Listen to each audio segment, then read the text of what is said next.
Halo Mbak, apakah masih ingat dengan saya? Masih dengan Suster Farah. Betul. Nah, jadi sesuai janji saya kemarin, hari ini kita akan melakukan kegiatan makan dan minum ya. Kegiatan makan dan minum. Nah, gimana perasaan Mbak hari ini?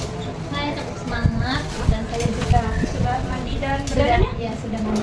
Ya, saya nanti sudah lebih rapi, sudah lebih cantik lagi ya, gitu. Suster. Nah, tadi juga sudah, berarti Mbak sudah mandi, sudah gosok gigi, sudah berdandan ya. Lalu sudah bawa buku juga? Coba Sudah. dilihat. Oh, ya, sudah ya. Lanjut. Ya, coba saya lihat jadwalnya boleh? Ya, ini yang sudah dilakukan ya. Mandi ya. Betul ya, bagus sekali ya.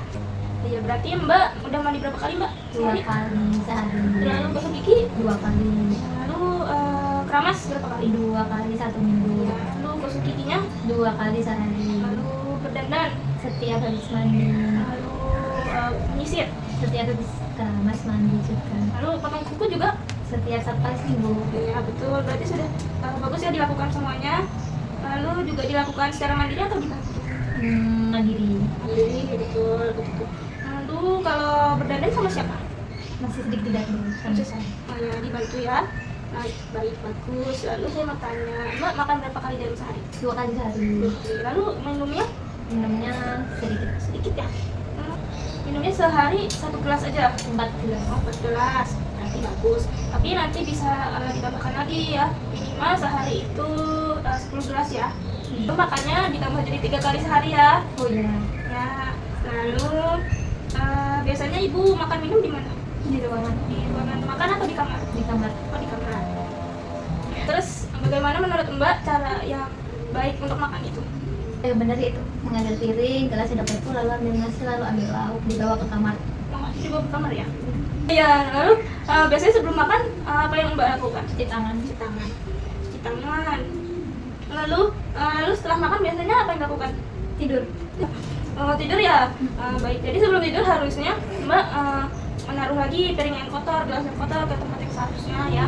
Lalu Mbak bisa cuci tangan juga sebelum tidur gitu. Lalu diselesaikan dulu. Setelah itu baru Mbak bisa istirahat tidur.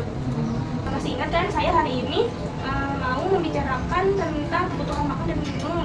Lalu cara makan dan minum juga, apakah Mbak bersedia? Bersedia. Lalu waktunya kira-kira 10 menit, apakah Mbak bersedia? Bersedia. Tempatnya mau di mana? Mau di sini? Apakah Mbak bersedia? Bersedia di sini saja. Nah, baik. Mbak, sekarang kita akan diskusi tentang kebutuhan makan pada orang dewasa seperti Mbak dalam satu harinya. Nah, kebutuhan makan per hari orang dewasa itu untuk perempuan antara 2000 sampai 2200 kalori dan untuk laki-laki itu antara 2400 sampai 2800 kalori setiap harinya. Nah, biasanya pada orang dewasa itu membutuhkan semua itu didapat dari makanan pokok untuk memberi rasa kenyang. Nah, seperti nasi isinya itu seperti nasi, jagung, bijalar, singkong, dan lain-lain. Selain itu perlu juga lauk seperti lauk hewani berupa daging ayam, ikan, dan lain-lain, serta lauk nabati seperti kacang, nasi olahan, tahu, dan tempe. Nah, sayur yang diberikan juga untuk memberikan rasa segar dan melancarkan proses menelan makanan karena biasanya dihidangkan dalam bentuk berkuah atau sayur dan umbian, kacang-kacangan, buah, dan susu sebagai pelengkap. Nah, akan lengkap ditinjau dari kebutuhan gizi serta minum 8-10 gelas per hari. Nah, begitu.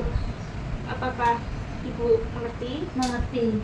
Nah, kalau begitu kenapa menurut Ibu, kenapa kita harus tahu kebutuhan makan dan minum? Biar kenyang, biar lebih tahu, biar lebih kenyang. Nah, ya, baik. Jadi tujuannya itu untuk menjaga kesehatan tubuh tetap optimal dan memastikan tubuh mendapatkan gizi yang cukup. Lalu pada saat makan dan minum itu kita juga harus dengan cara yang benar.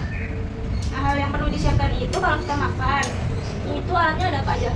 Piring, gelas, sendok, garpu.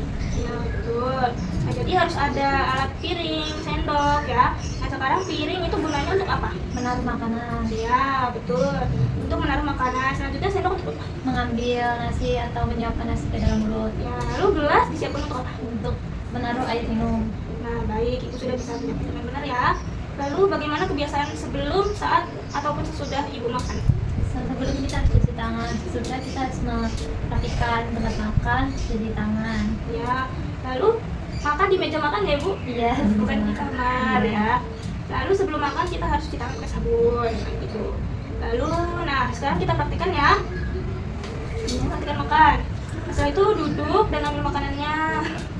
Nah, sebelum disantap kita berdoa dulu. Kita berdoa. Nah, coba ibu pimpin doanya. Nah, bagus itu kita makan Bu. Ayo. Nah, saat kita makan itu kita harus menyiapkan makannya satu-satu dengan pelan-pelan. Nah, diambil makannya satu-satu ya, lauknya, nasinya, sayurnya. Nah, setelah kita makan, kita bereskan lagi gelas dan piringnya yang kotor. Nah, ya, betul. Lalu kita akhiri dengan cuci tangan. Yang bagus. Nah, ini sudah selesai. Bagaimana perasaan ibu setelah kita belajar makan dan minum? Jadi lebih tahu. Cara makan dan minumnya yang baik Iya. ya. Lalu coba ibu sebutkan alat apa aja yang digunakan untuk makan. Piring, sendok, garpu, gelas. Nah, setelah makan apa saja yang kita lakukan? Setelah makan kita membereskan tempat makan kita, lalu kita cuci tangan. Ya, betul, pintar sekali ya. Lalu selanjutnya kita sudah melakukan latihan cara makan dan minum yang benar. Lalu kita bisa dimasukkan ke dalam jadwal hariannya ya, ditambahkan makan dan minum. Tuh. Lalu selanjutnya biasanya ibu makan berapa kali sehari? 3 Tiga kali sehari. 3 kali sehari. 3 kali sehari ya. Kalau pagi jam berapa, siang jam berapa, malam jam berapa? Pagi jam 7, kalau enggak jam 8, jam 12, malam sore jam 7. Nah ya, jadi ibu bisa dituliskan ya nanti, lalu ibu bisa lakukan. Selanjutnya jangan lupa untuk melakukan setiap jadwalnya ibu. Mandinya juga jangan lupa 2 kali sehari, gosok giginya 2 kali sehari, keramas juga 2 kali seminggu ya. Iya. Lalu gunting kuku juga 1 kali seminggu, ganti baju dan juga habis mandi pagi dan sore. Dan juga makan dan minum 3 kali sehari ibu. Iya. Baik. Setelah ibu bisa melakukannya dengan benar, kita akan melakukan kegiatan selanjutnya, yaitu melatih buang air kecil dan buang air besar untuk pertemuan minggu depan. Waktunya kira-kira 10-15 menit, dan ibu mau jam berapa? Apakah jam 10 ibu bersedia? Bersedia. Baik, kalau bersedia, tempatnya bagaimana kalau di ruang tamu lagi? Baik. Baik, kalau begitu ibu bisa kembali untuk melakukan kegiatannya yang biasa ibu lakukan. Lalu jadwalnya juga jangan lupa untuk dilakukan lagi. Jadi saya ini akan kembali ke ruang perawat. Silakan jika ibu ingin melanjutkan kegiatannya. Kalau begitu permisi ibu. Ya.